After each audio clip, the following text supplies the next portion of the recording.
So, hey, welcome to week 3. First week we started about youth baseball. Then we got into our high school careers and kind of started to talk about how we got recruited for college. And this week we're going to focus on college and what that looks like and pitching in a Division I college for 4 years. As a freshman, maybe you're 17, 18 years old and playing against guys maybe up to 24, 25 years old and what that experience is like. I'm going to show a couple quick pictures here.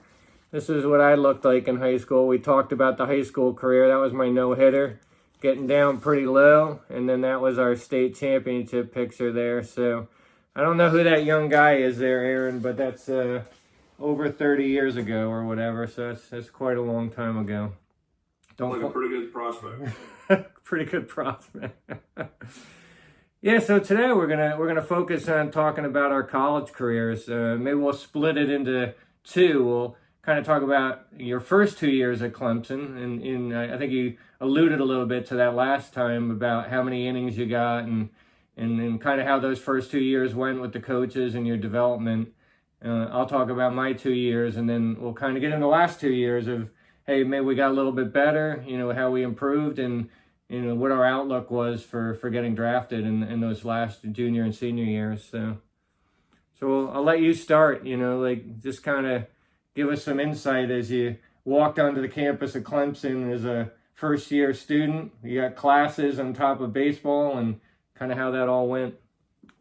Yeah, it's amazing. It was somewhat overwhelming. You walk onto the campus of a major college university with really a top 10 caliber baseball program that was well-established and had a lot of good players.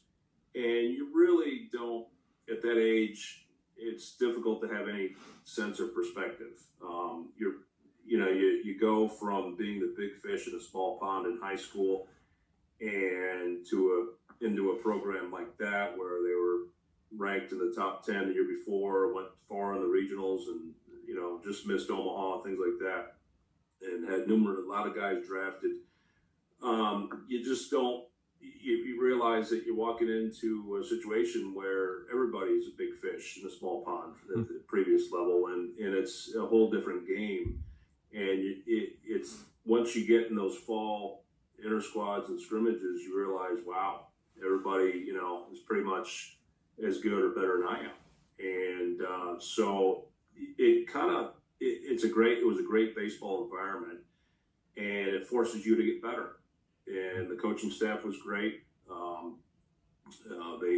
They made you get better. You had to kind of sink or swim right away, and to get any playing time. And I'll never forget. I wasn't a prized recruit by any stretch of the imagination. I only had a couple of offers coming out of high school, and I had a couple of scouts come by and to check in, maybe 2 or 3 scouts, major league scouts, when I was a high school senior.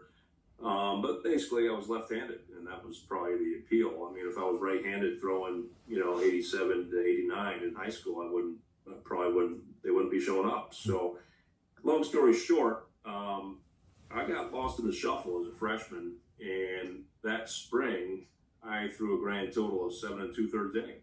Mm-hmm. And there was an intense competition for innings because all the pitching depth that we had. And so I realized that I needed to go away for the summer. Summer baseball became very, very important to me. It was very important for my development. And I needed to go pitch innings. And so I went out and up to the Clark Griffith League in Virginia. I don't even know if it exists anymore, but I got about 56 or 60 innings, something like that, pitched quite a bit, and came back as a sophomore, and I still wasn't ready to compete, and I redshirted. So it was a long road, and I even thought about transferring. I reached out to the University of South Carolina at one point about it, and they were like, "Come on down. There would be opportunities." For whatever reason, I decided not to. I mean, Clemson was a great place to play baseball, great school. The coaching staff was good. The stadium was nice, things like that. Developmentally, I was in the right spot. So it took me, by the third year, it took me a solid 3 years to establish myself. So I was kind of a late bloomer. I was a little bit younger coming out of high school. I was only 17 as a high school senior. Gotcha. But long story short, I was one of our starters, maybe a third, fourth starter as a junior, a redshirt sophomore, and not enough to get drafted. And then kept going to play in different summer leagues. I went to the Great Lakes League. I went to the Valley League in Virginia. Came back as a fourth-year junior. I was our number 3 starter, and on a team that went to Omaha, I was 8-0, and still not enough to get drafted. Mm-hmm. But this time I was probably pushing 21 to 22 years old, and then went to the Cape. Did very well at the Cape. Came back and was a closer as a 5th-year senior, and got the opportunity finally. But I know we're supposed to I think we're supposed to talk about the first 2 years here, but it was a long road. Yeah. 7 2/3 innings my first 2 years. And had I gone to a junior college or a smaller school, I think developmentally I would have been, I'm not sure how it would have been, but I would have gotten more innings. I know that. But I got those innings in summer ball. It became very important to me. Yeah. Well, let's talk a little bit about, like you said, you threw 7 innings in games, but what do practices look like? Like, you know, what was your development, right? You're not getting game situations. Yeah. So the thing I was talking about this to another scout the other day, sitting over there at Clemson, and back then the NCAA didn't have all these restrictive rules on the amount of time we could practice, the amount of hours per day, per week, things like that. Mm. That all came in there as I was getting out, like in the early 90s. So I'll never forget, I show up on campus on about the 15th or 16th of August, and our first workout was the 21st of August, and we went all the way up to almost Thanksgiving. And we played, I think I got 40 or 50 innings in the fall. Competitively, and we would play outside competition. We played junior colleges, we played some small schools, and we played, and it was different back then. And nowadays, these kids, they just, the schools they'll work out, and they got to take these days off, and they're restricted on time, and then they scrimmage in the fall, and maybe Friday, Saturday, Sunday, maybe 4 days a week, something like that, and they can only go for 6 weeks. Back then, it was forever. Yeah. And the fall was on and on and on, and you got a lot better. So that part helped, and then going away for the summer, and getting a lot of innings. And I feel like we threw more back then, and we didn't get as hurt as much as guys do today. Yeah, that's for sure. Yeah, so you mentioned, like, if you had gone to a smaller school, so obviously I did. Columbia was not in the top 10. The year before I was at Columbia, though, I think in '86, they were ranked in the top 10. They might have been even the top ranked pitching staff in the country. Had a couple good pitchers. Frank Seminara, he pitched with the Yankees and Padres. A lot of people probably don't know his name, but he got drafted as a junior my sophomore year. And then we had a guy named Tom Kafuri on that staff, was a really good pitcher. He transferred to Oklahoma State. So they had a really good pitching staff. I know in our spring trips, right, similar to today, the smaller schools like Columbia would go down and, go out in Florida and play some, Ohio State. We played Tennessee. We played Florida. And now Columbia will go out and play out in California to kind of get them ready. Columbia today, much more competitive. I think we mentioned, I always give Columbia the plug. We beat Southern Miss in a game this year in a regional, which, that's beating a top 25 team, which, for an Ivy League school is pretty solid, so. On their own turf. On their own turf, yeah. That's a good program there, yeah. But, I came right in the fall, like you said. We got to, play a lot of games, get some innings in against some of the local New York schools. I remember I was pitching in a scrimmage. We really didn't have a pitching coach back then. We had a guy that he did training with the New York Giants. He was more of a mental and physical coach. And my pitch was the split-fingered fastball, which we'll get into maybe when we start talking about our pro careers. And he saw that the first day, and he's like, "What was that pitch?" And I said, "That's a split finger fastball." And my friends love this story. He told me to take that pitch and shove it up my ass. He didn't want to see it anymore the rest of the fall.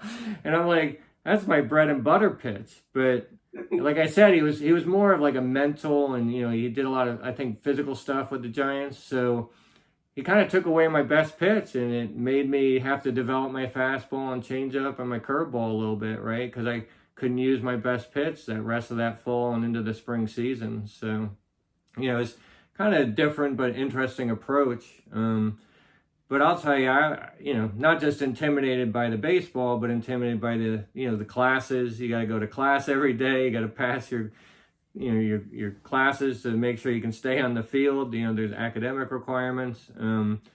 But I just remember, like you, I was a young, 17, 18-year-old coming in, playing against guys up to 22, 23 years old. And the Ivy League, again, back then, Division I, but, lower end. Like I said, Columbia, Penn, some of the schools have done really well in the regionals as of late. And a lot of guys were getting drafted. Like each team probably had 1 to 3 guys that get drafted a year.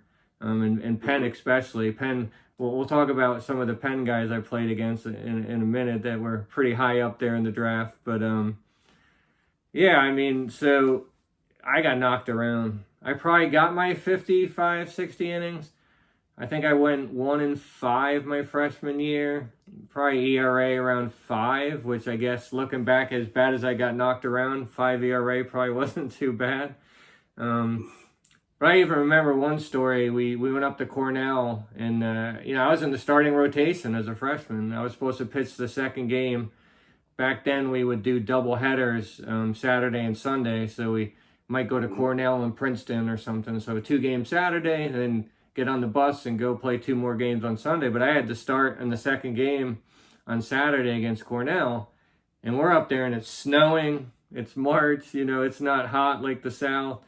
It's 38 degrees. And the 5th inning comes around, and we're up 3-1. We had a really good lefty, this guy Bart Burnett, a football player, but he had a really big curveball.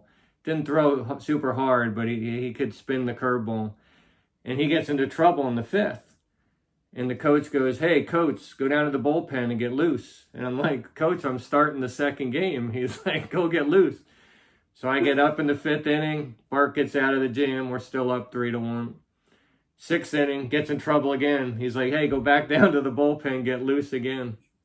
And I'm like, oh my God, it's 38 degrees, and here I am trying to get loose to go in the game. He gets out of it again in the 6th inning. And back then, we just played 7-inning games in the doubleheaders.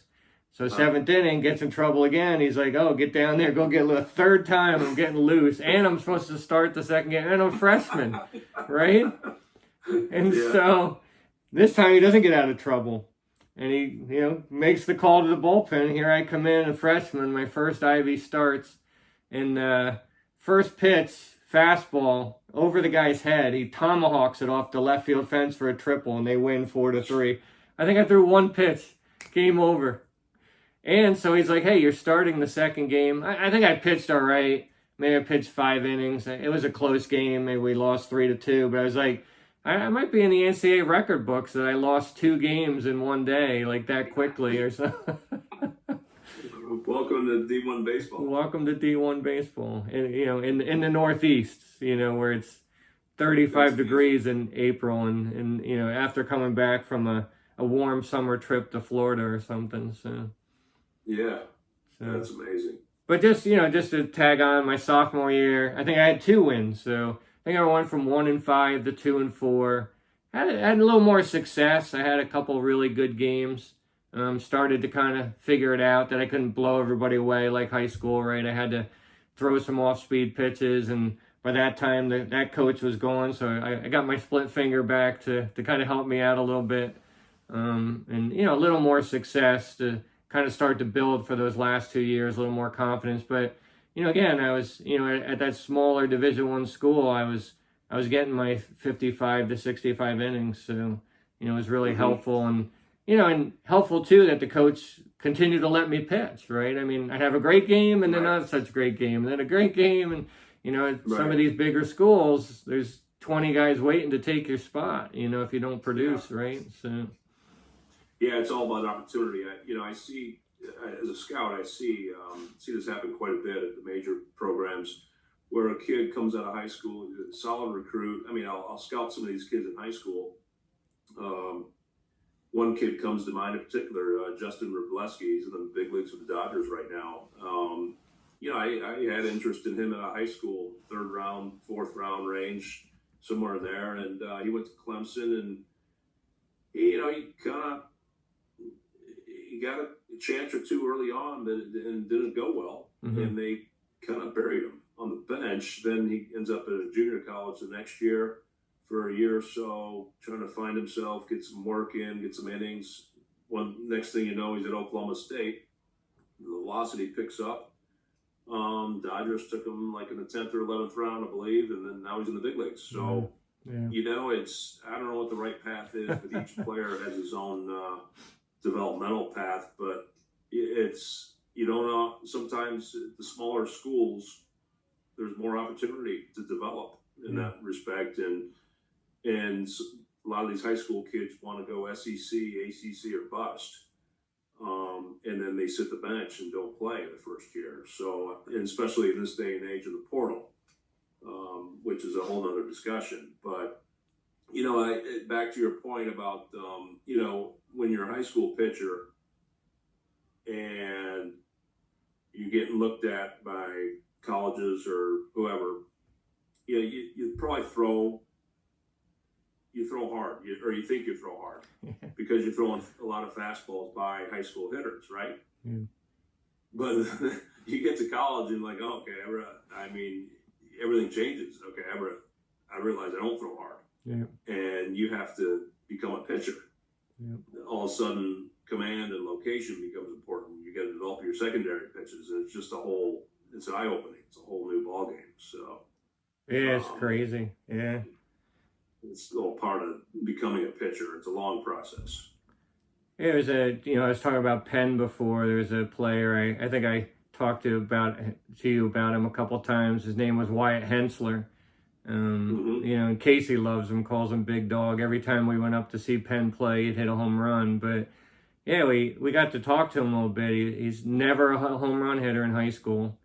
Comes out of the Ivy League, is the all-time home run leader, with Lou Gehrig, and there was Columbia guy Gene Larkin who won a World Series for the Twins one year. So Ivy League's had some big home run hitters, but 4 years at Penn, he all-time home run leader. It's something that so maybe someone will beat someday, but for now he's got that record. And like a lot of players with these 5th years, with COVID, he was able to transfer to A&M.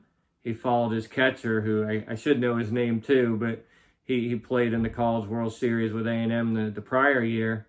So Wyatt went to Texas A&M last year. So here's guys that go to these smaller Division I schools like Columbia or Penn, and then they get this chance for a 5th year, and now they're hitting cleanup, for Texas A&M, who's at Omaha, and the top 5 team in the country. So kind of back to our point, like, hey, maybe out of high school they weren't good enough, but 4 years later, that gap between them and these Division I prospects has closed a lot. And now Wyatt's, with the Royals, I believe, they were here locally. We didn't get a chance to see him play, but in his first season, trying to figure that out now. And again, we'll talk about that next week on that whole transition to professional baseball. So yeah, it all changes. I mean, if you did a study and looked at major league rosters,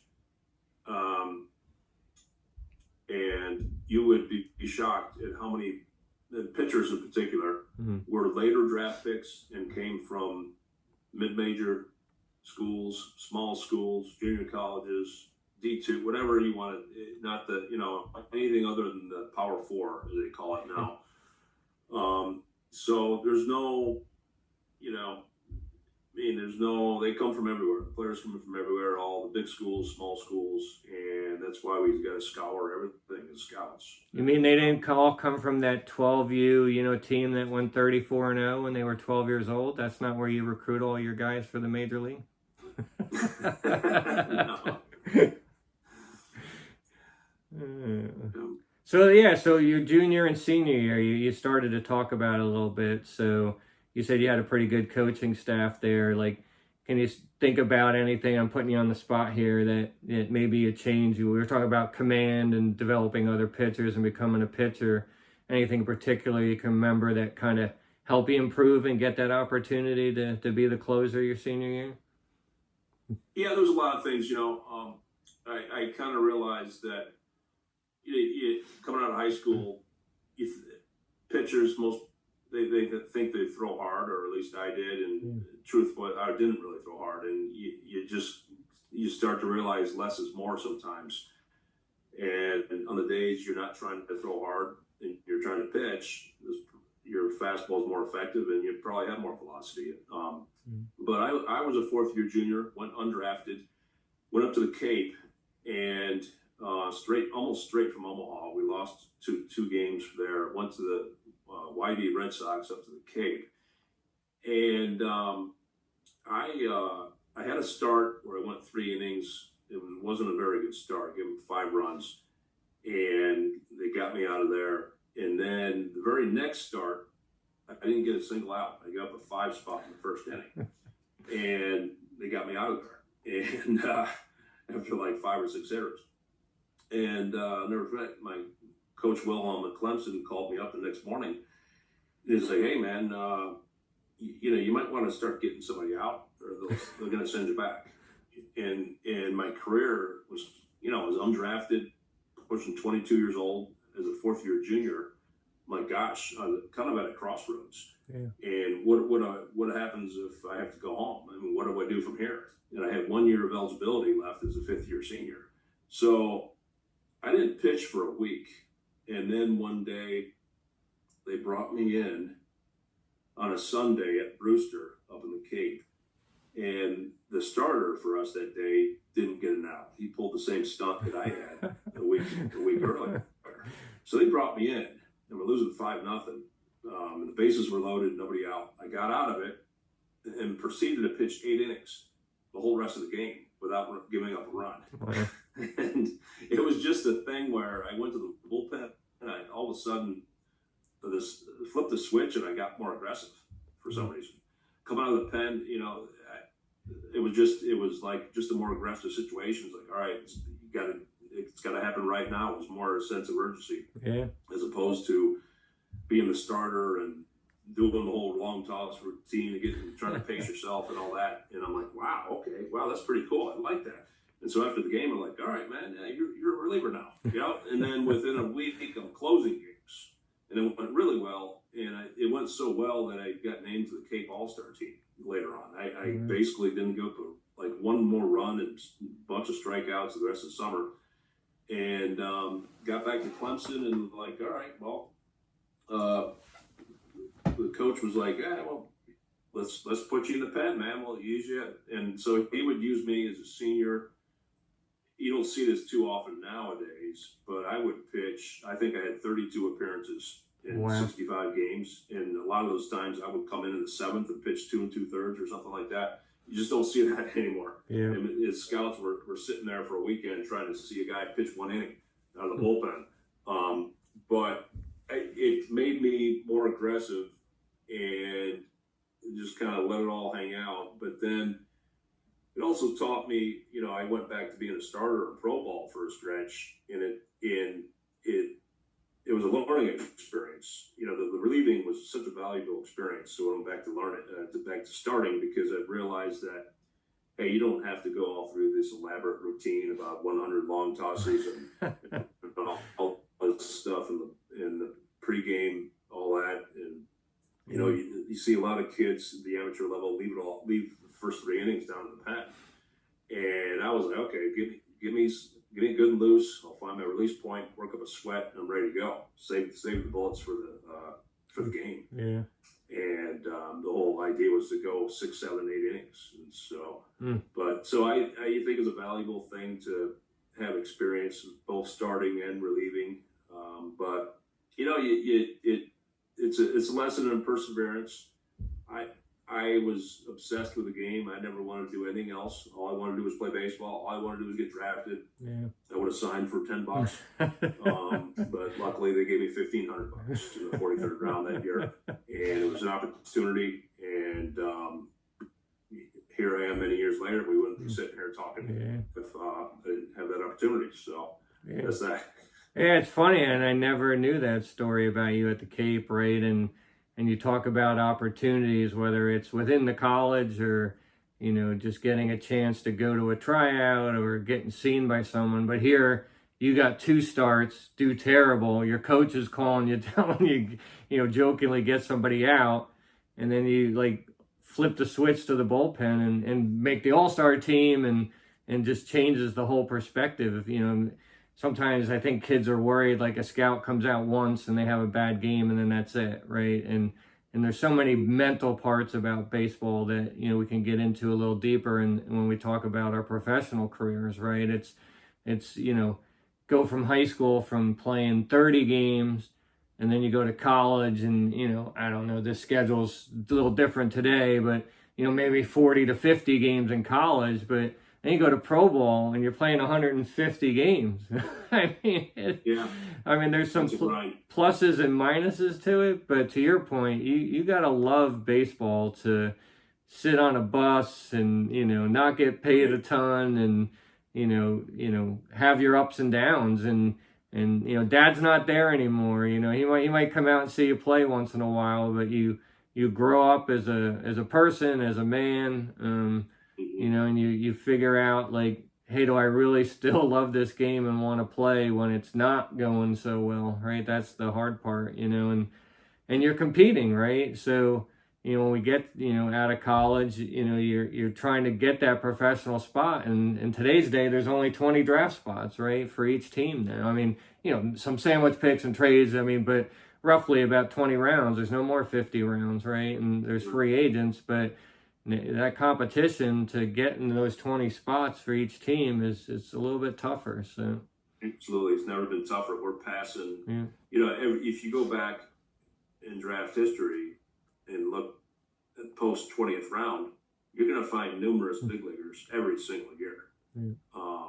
And so we're passing those guys by now. And where are they going? They got to go to independent league or somewhere like that. But Taiwan. to your point, you know, if I didn't love the game and if it wasn't the most important thing in my life, none of that would have happened. I would have just, you know, I would have backed down and it's like, all right, I would have let the game kick my butt a little bit and then just kind of walk away. But I loved it, and it was the only thing I wanted to do. And it was like I was my back was to the wall. I was like, all right, this has got to happen. It's got to work. You know, I got to find a way. You know, so, and those are the guys that make the big leagues. We don't as scouts, we don't always notice that about them. They have that, and kind of thing. And you and I both played with players like that and against them, where they weren't the highest, they weren't first rounders, but damn, you don't want to face them for a game. They're tough as hell, tough as nails, and they love the game, and nothing's gonna get in their way of getting as far as they can possibly get as players in this game. So those are the guys that you love. Yeah, I mean, just quick on my junior and senior year, I think one of the biggest things was just, you know, I had my split finger back, and I started to get confident. Right now I'm 19, 20 years old, and there's some younger guys I can get out. I mean, I still got to get some older guys out, but just gaining that confidence, learning how to pitch. Like you said, I'm not trying to blow everybody away. Sometimes, you know, one of the biggest things in pitching, you know, young pitchers can learn, right? When you get in trouble, go softer, not harder, right? So hey, 2-0, you go breaking ball or change up, right? You just don't come at them 2-0 and they're waiting for that, you know, and you can get some good outs, you know, going a little softer and hey, then go back hard when you get back on track in the game. So, yeah, I actually was in the top 10 in strikeouts per 9 innings my junior and senior year. I talked a little bit about Cornell before, and I think this was a turning point for me. That Cornell, I think they went at like 11 or 12-0. They were out in California. I don't think they played top 10 schools, but probably top 25, and they swept maybe like Cal, Bakersfield, or somebody. So they came back east, like they were on top, like they're going to win the Ivies. We just beat some top 25 teams. We're undefeated. And I want to say I struck out 13, complete game, just mowed them down. Split was, really going well that day. And there were scouts there to see some of the guys from Cornell because they were playing, so well out west, And so I think that really turned it for me, as Columbia again, probably not a ton of scouts around, but, having a couple other players in the league that were doing really well brought the scouts out, and they just had this really crazy game with 13 strikeouts in 7 innings, against a team that was undefeated and had just beat some pretty good schools. So I think it goes to one other thing that, we can talk about too and get into the professional talk is potential, right? So, hey, this guy, maybe he's had some bad games, but he just struck out 13. And then another game later, my senior year, I struck out 15, right? Like this guy's striking out pretty decent hitters. What happens when he's got to play, that 150 games versus the 40 games, and we can develop a little bit. And he's got size, right? He's got good velocity. Can we add a little bit more? But he's got an out pitch already, right? Like that split finger, I was coming in with an out pitch. Yeah. So, but I'll end, and I'll give you the mic to end this week. But, the guy I'll talk about, he got drafted by, was it the Phillies or Cubs? I think he was drafted by the Cubs, actually. One of the number 1 picks. Doug Glanville played at Penn. And I remember we had a good game with them. And it's like 1-1 into the 7th. I was pitching really well. And same thing, like that freshman year where I threw that ball over the guy's head. He tomahawked it for a triple. I got a fastball up probably around his neck high, 1-2 fastball. Probably 90, 91 back then. And he hit that thing out of the park. And they walk off homer 2-1. And then between games, because like I said, we had all these double headers, he's like showing everybody how he got to the pitch. And I'm like, you wouldn't get to that pitch 1 out of 10 times, But I just remember that. And obviously, Doug had a pretty good career, and I saw him announcing in the World Series last week. So if he gets to see this, maybe I'll get him out on the field, see if I can get him out now or something. So. So you want to end? You got one good college story before we hit the professional stories next week? Yeah, as I was talking about, the College World Series was like probably the highlight of my college career, getting to play there. We had a great team. I was telling somebody the other day, we were 60-8 going into the World Series. Wow. We had gone up back then. You go to a regional, and there's 8 teams. I think it's like 6 or 8 teams. I think it's 8. So getting out of a regional and going to the World Series became like all about pitching depth for the most part. And we went up there. Maine was hosting. They had a lefty named Larry Thomas who went in the second round. They had Mississippi State was up there, a few other teams.